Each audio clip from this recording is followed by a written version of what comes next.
అందరికీ నమస్కారం. పాపం మూలిగే నక్క మీద తాటిపండు పడ్డట్టు ఇప్పటి వరకు జగన్మోహన్ రెడ్డి ధైర్యాన్ని చూసి ఏదో కేడర్ వెనకమాల వెళ్ళే ప్రయత్నం చేశారు. అది మేడిపండు చూడు మేలుమయుండు పొట్టవైపు చూడు పురుగులుండని చెప్పి వాస్తవానికి ఆయన పైకి గంభీరంగా కనపడినా లోనంతా భయమే. ఆ భయాన్ని నిన్న ఒక వేదిక సాక్షిగా జగన్మోహన్ రెడ్డి వెళ్ళగక్కేశాడు. అసలు మొదట్లో జగన్మోహన్ రెడ్డి ఎలా ఉన్నాడో మన అందరికీ తెలుసు. ప్రతిపక్షాలన్నీ కలిసి వచ్చినా నా వెంట్రుకు కూడా బేకలేరని చెప్పి ఆయన 2 వెంట్రుకలు పీకి చూపించాడు. అలాగే వైనాట్ 175 అన్నాడు. ఎట్టి పరిస్థితుల్లో 175 గెలుస్తామన్నాడు. ఇంకొద్దుకు ముందుకు పోయి కుప్పం కూడా ఈసారి మేమే గెలుస్తున్నాం, పులివెందులే కాదు ఈసారి కుప్పంలో కూడా మేమే పాగా వేస్తామని చెప్పి జగన్మోహన్ రెడ్డి చెప్పాడు. ఇదంతా కూడా జగన్మోహన్ రెడ్డి కాన్ఫిడెంట్గా చెప్పాడని చెప్పి మీరు అందరూ భావించుంటారు. వాస్తవానికి అది కాన్ఫిడెంట్ కాదు, ఆ పై కింద చెప్పినట్టు మేడిపండు సూత్రం పాటిస్తున్నాడని చెప్పి మా అందరికీ తెలుసు. బట్ చాలామంది వైసీపీ నేతలు కార్యకర్తలు ఆ కాన్ఫిడెంట్ చూసి సరే 175 కాకపోతే ఒక 100-120 సీట్లు రాకపోతాయా, గెలిపితే చాలు కదా మిగతా అన్ని తర్వాత సంగతి అనుకున్నారు. అయితే నిన్న తిరుపతిలో ఎడ్యుకేషన్ సమ్మిట్ పేరుతో విద్యార్థుల పరీక్ష ఫీజులను ఆ 4 కోట్ల రూపాయలు వృధా చేసి ఒక కార్యక్రమం ఏర్పాటు చేశారు. వాస్తవానికి అది ఎడ్యుకేషన్కి సంబంధించి ఏదైనా జరిగి ఉంటే బాగుండేది. దానివల్ల విద్యార్థులకు ఉపయోగం లేదు. జగన్మోహన్ రెడ్డిని తనని తాను జాతీయ స్థాయిలో ప్రమోట్ చేసుకుని ఎన్నికలకు ముందు ఒక స్టంట్ వేయాలనే ఉద్దేశంతో 4 కోట్లు ఖర్చు పెట్టాడు. ఇప్పుడు 4 కోట్లు వాళ్ళకి ఇచ్చి ఒక కార్యక్రమం పెట్టడం వల్ల విద్యార్థులకు ఏమైనా ఒక అక్షరము కొత్తదా, ఒక ఉపయోగం జరుగుద్దా? జరగదు. సరే పక్కన పెట్టండి, అది విద్యా కార్యక్రమం. అక్కడ దాని గురించి మాట్లాడటం మానేసి రాజకీయాల గురించి మాట్లాడారు. ఆ కోణంలోనే జగన్మోహన్ రెడ్డి తన మనసులోని మాట బయట పెట్టేశాడు. ఇప్పుడు అదే వైసీపీలో ఒక్కసారిగా వణుకు పుట్టించే పరిస్థితి. ఏంటి ఆ మాట అంటే, తాను ఓడిపోతున్నానన్న విషయాన్ని స్వయంగా తన నోటితో జగన్మోహన్ రెడ్డి స్వయంగా ఒప్పుకున్నాడు. ఎప్పటికిప్పుడు నేను ఓడిపోయి దిగిపోవాల్సి వచ్చినా హ్యాపీగా దిగిపోతాను, నాకేమీ బాధ లేదని చెప్పి జగన్మోహన్ రెడ్డి నిస్సహాయంగా 2 చేతులు ఎత్తేశాడు. అంటే ఎన్నికలకు ముందే Jaganmohan Reddy hands up, YCP pack up. అయిపోయింది, ఏమీ లేదు. ఇక వైనాటు 175 లేదు, వైనాటు కుప్పం లేదు, లేకపోతే వైనాటు వెంట్రుకు పీకుడు లేదు, ఏమీ లేవు. అన్నీ అయిపోయాయి, అన్నీ ఎత్తేసాడు. చేతులన్నీ కూడా జగన్మోహన్ రెడ్డి ఎత్తేసాడు. దేన స్థితిలో ఇక ఆర్తనాదాలు అంటారు చూసారా, ఇక అన్నీ కోల్పోయినోడు చివరి సెకండ్లో పెట్టి ఆర్తనాదాలు ఉంటాయి చూసారా, ఆ ఆర్తనాదాలే నిన్న జగన్మోహన్ రెడ్డి పెట్టాడు. ఏంటి ఆ ఆర్తనాదాలంటే, నేను బెటర్గానే చేశానని నేను అనుకుంటున్నా. ఆయన చేయలా, ఆ విషయం ఆయనకి తెలుసు. అందుకని చేశానని ఆయన అనుకుంటున్నాడంట. ప్రజలు అనుకోలే, ప్రజల మాట కాదు అది, ఆయన మనసులో మాట. ఆయన అనుకుంటున్నాడట. కాబట్టి గెలిస్తే గెలుస్తాను, ఓడిపోయినా హ్యాపీగా దిగిపోతాను, నాకేం భయం లేదన్నాడు. మీరు ఒక్క 2-3 నెలల ముందుకెళ్తే ఇదే సీన్ తెలంగాణలో రిపీట్ అయింది. ఇప్పుడు దానికి దీనికి పోల్చి ట్రోల్స్ కూడా నడుస్తున్నాయి ఆల్రెడీ.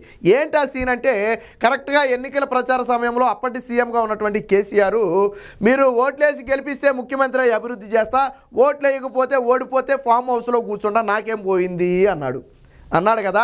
సో అంటే అప్పటికే కేసీఆర్ స్వరంలో మార్పు వచ్చింది.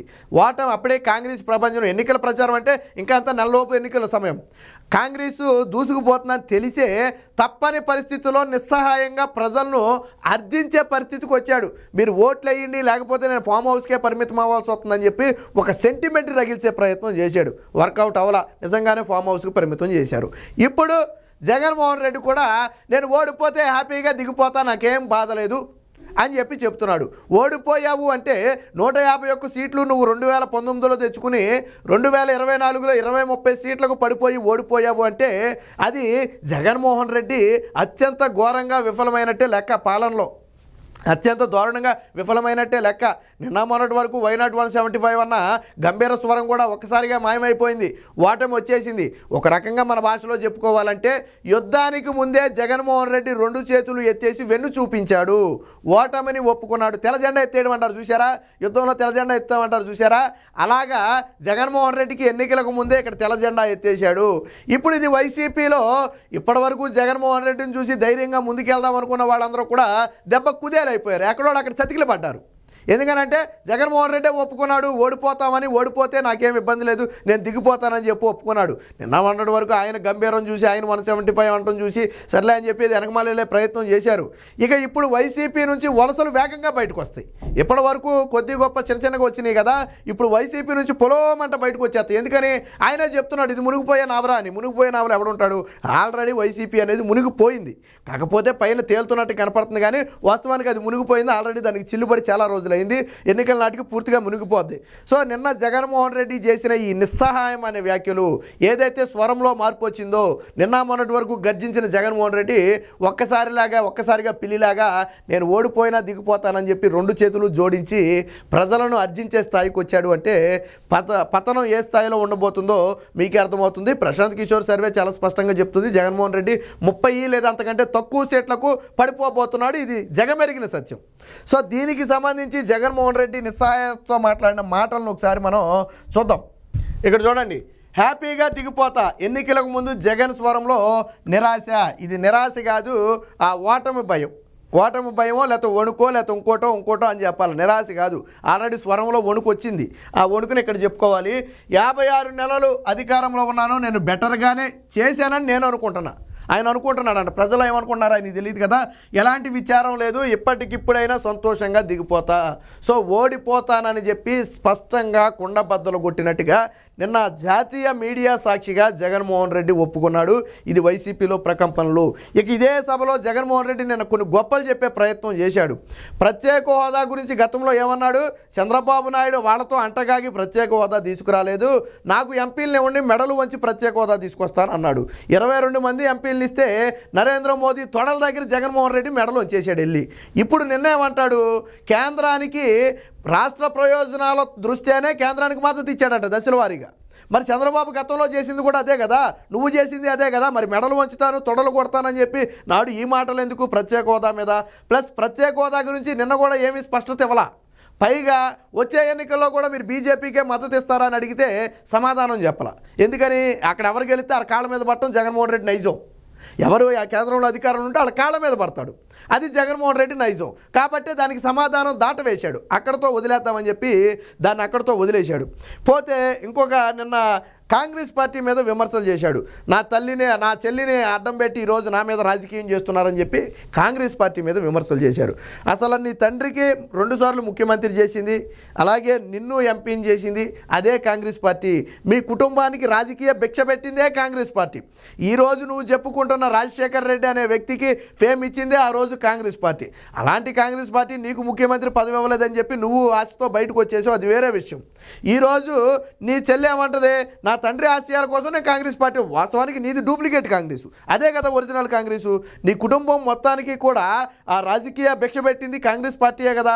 ఆ పార్టీ పగ్గాలు నీ చెల్లి చేపట్టింది. దానికి ఎందుకు విచారం? నిన్న మొన్నటి వరకు నువ్వు కూడా అక్కడే ఉన్నావు కదా, గతంలో నువ్వు కూడా మాట్లాడావు, రాహుల్ గాంధీని ప్రధానమంత్రిగా చూడాలనేది నా తండ్రి చివరి కోరిక, దానికోసం నేను కృషి చేస్తాను అన్నావా? మరి ఏమైపోయింది నీ తండ్రి చివరి కోరిక? సిగ్గు లజ్జ వదిలేసి ఈరోజు నీ తండ్రి చివరి కోరికను వదిలేసావా? ఆ కోరికను తీర్చడానికి నీ చెల్లి, నీకెలాగే సిగ్గు లేకపోయినా నీ చెల్లికి సిగ్గు ఉంది కాబట్టి ఆ తండ్రి కోరికను నెరవేర్చడం కోసం నేను కృషి చేస్తానని చెప్పింది. నీకెందుకు అంత కక్ష? అసలు నీ ఫ్యామిలీ పుట్టికే కాంగ్రెస్ పార్టీ, నీదే నకిలీ కాంగ్రెస్, అదే ఒరిజినల్ కాంగ్రెస్. ఒరిజినల్ కాంగ్రెస్ నుంచి బయటకు వచ్చిన నువ్వు ఒరిజినల్ కాంగ్రెస్ని విమర్శించడం ఏంటి?